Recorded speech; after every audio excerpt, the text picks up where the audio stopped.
کہ سچائیاں اور حقیقتیں کتنی تلخ ہوتی ہیں وہ فقط میں قید اور اپنی مرضی سے سوچ بھی نہیں سکتی تھی۔ نومبر میں اس کی شادی سیب جیسے ناپسندیدہ شخص سے ہو جائے گی۔ وہ کس طرح اپنی زندگی گزارے گی اس سطحی انسان کے ساتھ؟ وہ اس کے لیے نہیں بنا تھا، وہ اس کے لیے بنایا ہی نہیں گیا تھا۔ اس لمحے جب ٹور کمپنی کی بس صاف ستھری کشادہ سڑک پر دوڑتی ہوئی پشاور کی حدود سے باہر نکل رہی تھی تو پریشے کے ذہن میں بس ایک ہی فکرہ کی بازگشت گونج رہی تھی۔ قراقرم کے پہاڑوں پر پریاں اترتی ہیں۔ وہ بند آنکھوں سے مسکرائی، اس کی مسکراہٹ بہت سوگوار تھی۔ قراقرم کے پہاڑوں پر پریاں اٹھتی ہیں، افق ارسلان، مگر وہ سیف الملوک تک محدود ہو جاتی ہیں۔ پردیسی کوہ پیماؤں کے لیے پریاں نہیں ہوتی۔ اس نے آنکھیں کھول کر دائیں جانب دیکھا، اس کے ساتھ نشا بیٹھی تھی۔ نشا کے دائیں جانب برابر والی قطار میں افق ترچھا ہو کر بیٹھا نشا سے باتیں کر رہا تھا۔ وہ خاصا خوشگوار موڈ میں تھا۔ پریشے کو جاگتے دیکھ کر اس نے ایک دوستانہ مسکراہٹ اس کی جانب اچھالی۔ ہماری گفتگو سے تم ڈسٹرب تو نہیں ہو رہی؟ کل رات والی اکڑ، بے نیازی، بے تباہی سب غائب تھا۔ وہ واقعی اس کو نہیں سمجھ پائی تھی۔ نہیں، مختصر کہہ کر اس نے رخ کھڑکی کی طرف پھیر لیا۔ شاید وہ بھی خود سے لڑتے لڑتے عاجز آ چکا تھا، یا پھر شاید کل رات والا رویہ محض اس کو پرسوں رات والی تقریر کے جواب میں ناراضگی کا اظہار تھا، یا پھر شاید وہ سب کچھ بھی نہیں تھا۔ وہ اس کے متعلق کوئی احساس ہی نہیں رکھتا تھا۔ اس کا ذہن منفی انداز میں سوچنے لگا تھا۔ میں غلط سوچ رہی ہوں، وہ نشا اور عرصہ سے بات کرتا ہے، مجھ سے نہیں۔ پھر میں نے کیسے فرض کر لیا کہ وہ میرے متعلق کوئی خاص جذبہ رکھتا ہے؟ وہ تو نگر نگر پھرنے والا ایک مسافر ہے جو دنیا کے سب سے حسین پہاڑ کو سر کرنے کا عزم لیے میرے دیس آیا ہے، اور چند دن ان خوبصورت وادیوں، چشموں، پہاڑوں کے درمیان بتا کر اسے یہاں سے چلے جانا ہے۔ وہ جاننے کے لیے ہی آیا ہے۔ پھر میں اتنی جذباتی کیوں ہو رہی ہوں؟ مجھے اس کے ساتھ نارمل رویہ اختیار کرنا چاہیے۔ وہ اس کا ہمسفر تھا، وہ کیوں خواہ کی خود سے جنگ لڑ رہی تھی؟ افق کو تو واپس ترکی جا کر یہ بھی یاد نہ رہے کہ مارگلا کے پہاڑوں پر جب بادل اترے ہوئے ہوتے تھے تو گھوڑا دوڑاتے ہوئے بیچ سڑک پر اسے کوئی لڑکی ملی تھی۔ سیاہ تو بہت کٹھور ہوتا ہے، خوبصورت مناظر پلکوں میں جذب کر کے اپنے دیس لوٹ جاتا ہے، پھر پلٹ کر نہیں آتا۔ تو وہ کیوں اپنے اندر کوئی جذبہ پالنے لگی تھی؟ اس کا دل قدرے ہلکا ہوا تھا، کوئی پریشانی جیسے ختم ہو گئی تھی۔ اگر اس کے اندر کوئی جذبہ پل بھی رہا تھا تو اس نے قطرہ جتنے جذبے کو سختی سے سیپ میں بند کر کے اپنے دل کے وسیع سمندر میں دفن کر دیا۔ گاڑی کا انجن قدرے گرم ہو گیا ہے، میں نے سوچا اس میں پانی ڈال لوں، آپ تب تک آس پاس گھوم پھر لیں۔ گاڑی اچانک روک کر ظفر نے وضاحت کی۔ وہ دوسرے مسافروں کے ہمراہ بس سے باہر نکلی۔ اسے احساس ہوا کہ بس کافی دیر سے مارگلا کے پہاڑوں پر چڑھ چکی تھی۔ اس وقت وہ ڈر گئی کہ سرخ اور بھورے خشک پہاڑوں بہت اونچے تھے۔ سڑک کشادہ تھی، دائیں جانب کھائی اور بائیں جانب پہاڑ تھے۔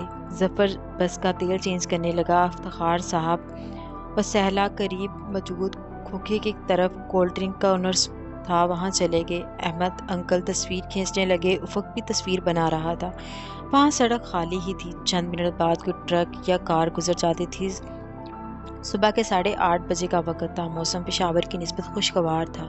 سنو پریشے، وہ پہاڑ کے دہانے پر ایک سرخ پتھر پر اپنے قیمتی سوٹ کی پرواہ نہ کرتے ہوئے خاموش بیٹھی تھی۔ جب افق نے اسے آواز دی، اس نے سر اٹھا کر افق کو دیکھا۔ وہ کیمرے گلے میں ڈال کر اسی کی طرف آ رہا تھا۔ وہ ہلکی مسکراہٹ کے ساتھ کھڑی ہو گئی۔ سن رہی ہو تم؟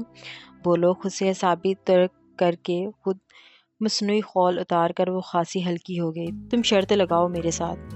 وہ کل سے مختلف اصلی والا افق لگ رہا تھا۔ بالکل، کیونکہ مجھے پتا ہے جیت جاؤں گی۔ وہ پچھلے 3 دن سے مختلف بلکہ اصلی والی پریشے تھی۔ واہ، اتنی خود پسندی! وہ مسکرایا۔ خود پسندی نہیں، خود اعتمادی کہو۔ فائن، تم پلیز ایک شرط لگاؤ گی۔ افق کا انداز ایسا تھا جیسے بچپن سے دوست رہے ہوں۔ ہاں، اب بتا بھی دو۔ وہ اوپر جھونپڑی دیکھ رہی ہو؟ تقریباً یہاں سے 40 فٹ اونچی ہے۔ تم میرے ساتھ ایک ریس لگاؤ، دیکھتے ہیں اوپر پہلے کون پہنچتا ہے۔ افق نے ہاتھ سے اوپر جھاڑی کی طرف اشارہ کر کے کہا۔ ایک مخلصانہ مشورہ دوں؟ اگر تم اسی وقت یہاں سے نیچے چھلانگ لگا دو، یقین کرو بہت جلدی اوپر پہنچ جاؤ گے۔ Very funny. میں عرصہ اور نشا کو بلاتا ہوں، وہ جج ہوں گے۔ وہ پلٹ کر ان دونوں کو بلانے چلا گیا۔ جو جیتے گا اسے کیا ملے گا؟ ان تینوں کے واپس آنے پر پری نے پوچھا۔ نشا کو اس کے رویے کی تبدیلی پر خوشگوار حیرت ہوئی تھی۔ مرسیڈیز کا بینر، نہیں تبت کا ریٹرن ٹکٹ، عرصہ بولی تھی۔ پوری دنیا امریکہ انگلینڈ جانے کی خواہش کرتی ہے، لیکن تم تبت سے آگے مت بڑھنا۔ نشا ان لوگوں میں سے تھی جن کو کوہ پیمائی سے متعلق علم اور اٹکل جیسی فلموں تک ہی محدود تھا۔ البتہ تبت کوہ پیما، تبت سنو کریم کے حوالے سے تھوڑا زیادہ جانتی تھی۔ اچھا خاموش رہو تم دونوں، میں بتاتا ہوں، جو ہارے گا اسے جیتنے والے کا ڈیئر پورا کرنا ہوگا، ٹھیک ہے؟ ٹھیک ہے، تو میرا ڈیئر پورا کرنے کے لیے تیار رہنا، وہ اعتماد سے بولی۔ دیکھتے ہیں میڈم۔ اس کا انداز بھی بہت چیلنجنگ تھا۔ اب شروع کرو، اس سے پہلے کہ دوسری ٹرائفنگ آئے اور لوگ تمہارا اس بچکانہ ایڈونچر کو دیکھیں۔ پھر ان پہاڑوں پر پہلا ایڈونچر شروع ہوا۔ وہ خاصی پر اعتماد تھی، مگر 4 سال سے وہ پہاڑوں پر نہیں چڑھی تھی۔ نتیجتاً وہ قدرے سست تھی اور ان خاردار کانٹوں اور جھاڑیوں کی پرواہ کرتے ہوئے بہت تیزی سے اپنے مطلوبہ ہدف تک پہنچ گیا تھا۔ وہ چند فٹ ہی پیچھے رہ گئی تھی۔ میں جیت چکا ہوں، جھاڑی کو چھو کر وہ ناہموار ڈہروان میں سے راستہ بناتا اس کے قریب آیا تھا۔ شکست کے احساس سے اس کے اندر کوہ پیما لڑکی خاصی بری طرح مجروح ہوئی تھی۔ میں مشکل راستے سے آ رہی تھی، جبکہ جس جگہ سے تم چڑھے تھے وہ مقامی لوگوں کا بنایا گیا ہموار راستہ ہے، اور اس سے چڑھنا خاصا آسان ہے۔ میڈم، جب زندگی ایک آسان راستہ دے رہی ہو تو کٹھن راستوں سے سفر نہیں کیا کرتے۔ ہماری منزل ایک ہی تھی تو راستہ بھی میرا والا ہی چنتی۔ پریشے نے شانے چکا دیے۔ میں ہار مانتی ہوں، بہرحال تم شاعری اچھی کر لیتے ہو۔ وہ اپنے جوگرز نیچے والے پتھر پر رکھ کر اترنے لگی۔ اترائی چڑھائی کی نسبت زیادہ مشکل تھی۔ شکریہ، تمہارے میرا ڈیئر تو پورا کرنا پڑے گا۔ وہ اس کے عقب میں اتر آ رہا تھا۔ بہتر ہے وہ آپ سبات پہنچ کر ہی بتائیں، کیوں نہ کہ ظفر بلا رہا ہے۔ عرصہ نے ان کو ظفر کی طرف اشارہ کرتے ہوئے کہا۔ سبات کتنی دور ہوگا یہاں سے؟ اپنی قمیض کے ایک دامن سے چپکا ایک کانٹا الگ کرتے پریشے نے پوچھا۔ 2 گھنٹے، جواب افق کی جانب سے آیا۔ واہ، اف کر کے رہ گئی۔ وہ ہر جگہ کا جغرافیہ جان چکا تھا۔ کبھی میں ترکی آئی نہ تو تمہارے ملک کے چپے چپے کا نام حفظ کر کے تمہیں بھی امپریس کروں گی۔ بس کی طرف جاتے ہوئے وہ بولی۔ افق اس کے آگے تھا، اس کا ہاتھ دروازے پر تھا۔ اس کی بات سن کر وہ ٹھٹک کر پلٹا۔ کب آؤ گی ترکی؟ اس کے لہجے میں خوشی اور آنکھوں میں امید تھی۔ وہ ہنس پڑی۔ میں مذاق کر رہی تھی۔ اچھا، وہ اسے راستہ دینے کو پیچھے ہوا۔ وہ دروازے کے ساتھ لگی اور راڈ پکڑ کر اندر چڑھ گئی۔ اسی وقت وہ بہت مدھم آواز میں بولا۔ سنو، ہنستے ہوئے بہت اچھی لگتی ہو، ہنستی رہا کرو۔ پریشے کے چہرے سے یکدم مسکراہٹ غائب ہو گئی۔ اس کی بھنویں تن گئی۔ وہ تیزی سے اپنی جگہ پر بیٹھی اور سختی سے لب پینچ کر کھڑکی سے باہر دیکھنے لگی۔ وہ اس کے موڈ کی خرابی کو دیکھ نہ سکا تھا۔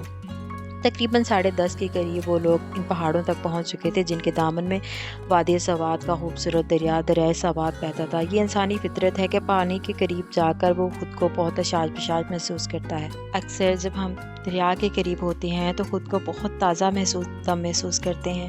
آواز بہت اجنبی تھی۔ پریشی نے تعجب سے سر گھما کر پیچھے دیکھا کہ یہ بات کس سے کہی ہے۔ اسے حیرت ہوئی، کیوں نہ کہ یہ افتخار صاحب تھے۔ یہ بولتے بھی ہیں؟ میں تو سمجھی تھی گونگے ہیں۔ نشا نے بہت تعجب انداز میں اس کے کان کے قریب سرگوشی کی۔ اس کے لبوں سے ہنسی کا فوارہ چھوٹا تھا۔ سب نے یہاں تک کہ ڈرائیو کرتے ظفر نے بھی اسے کی طرف دیکھا تھا۔ وہ ہنسی کنٹرول کرنے کی کوشش کے باوجود ہنستی چلی جا رہی تھی۔ افق اس کو یوں بچوں کی طرح ہنستے دیکھ کر مسکرایا۔ اس کی ہنسی تھم گئی۔ وہ سختی سے لب پینچ کر کھڑکی سے باہر دیکھنے لگی۔ نشا، اپنی دوست سے کہو اس کی کھڑکی کے باہر خشک پہاڑ ہیں، دریا تو بائیں طرف بہہ رہا ہے۔ وہ کس کو دیکھ رہی ہے؟ وہ نشا کے ساتھ والے نشست پر تھا۔ اس کی اور نشا کی نشست کے بیچ درمیانی راستہ تھا۔ وہ جوگرز کی اگلی نشست پر اور دوسرا درمیانی راستے پر رکھے قدرے جھک کر آہستہ سے نشا سے بولا۔ پری، تمہاری کھڑکی کے باہر خشک پہاڑ ہیں، دریا تو بائیں طرف بہہ رہا ہے، تو تم کس کو دیکھ رہی ہو؟ پہاڑوں کو۔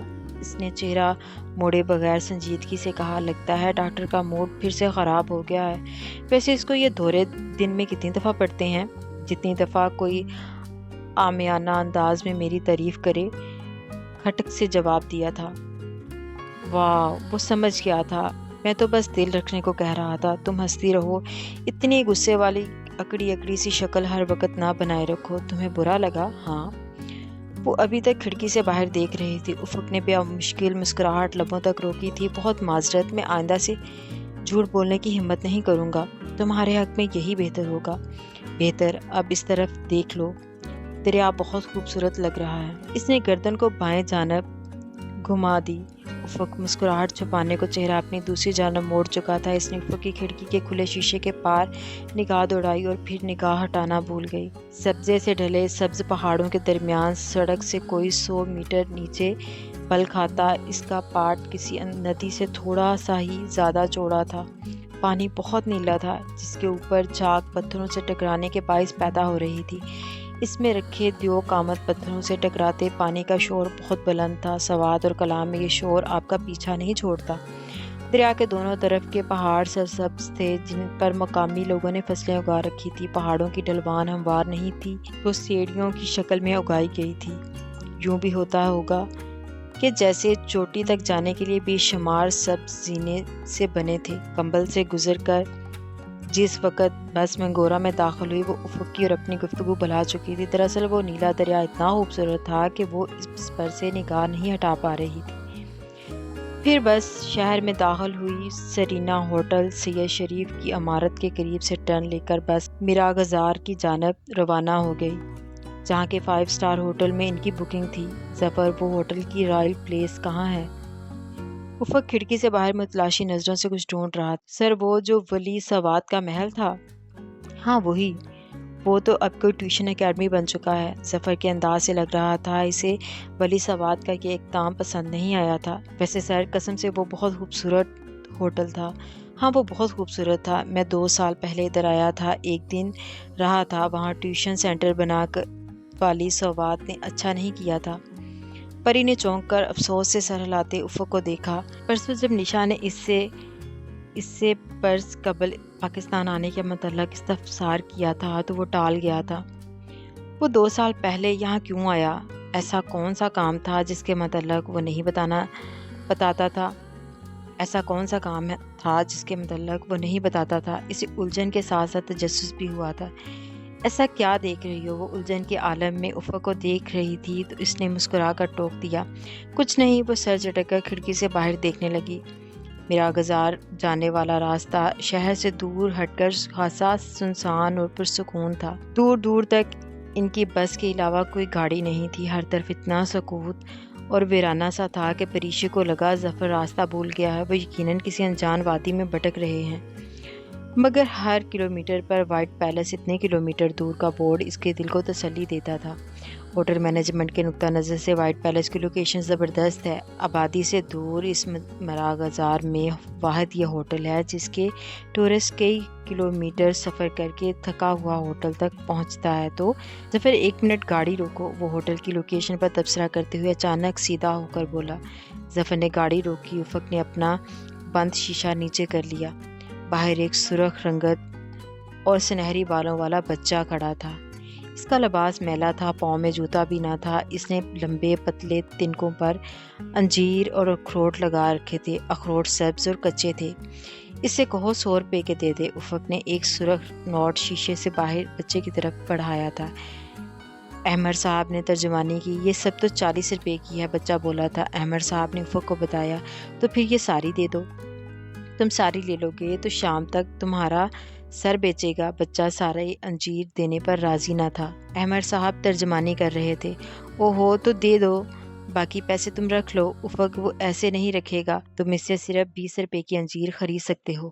اچھا۔ افق نے 10 کے 2 نوٹ باہر بچے کو دیے۔ اس نے 2 ٹہنیاں اس کی طرف بڑھائیں۔ بس پھر سے چل پڑی تھی۔ پریشا جانتی تھی کہ افق کو انجیر کھانے کا کوئی شوق نہ تھا، وہ صرف بچے کی مدد کرنا چاہتا تھا۔ تھوڑی دیر بعد ہی وہ باقی لوگوں میں انجیر بانٹ رہا تھا۔ تم خود بھی تو کھاؤ۔ میں پھل نہیں کھاتا۔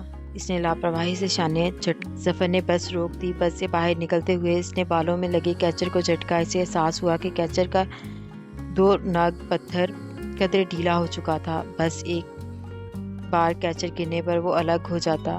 اس نے وہ افق کو واپس کرنے کا سوچا تھا، مگر جانے کیوں اس کا دل نہیں چاہا تھا کہ وہ واپس کرے۔ اب وہ اسے اپنے پاس رکھنا چاہتی تھی ہمیشہ کے لیے۔ وہاں ایک کھلا سا پارکنگ لاٹ بنا تھا جس کے آخر میں خاصی چوڑی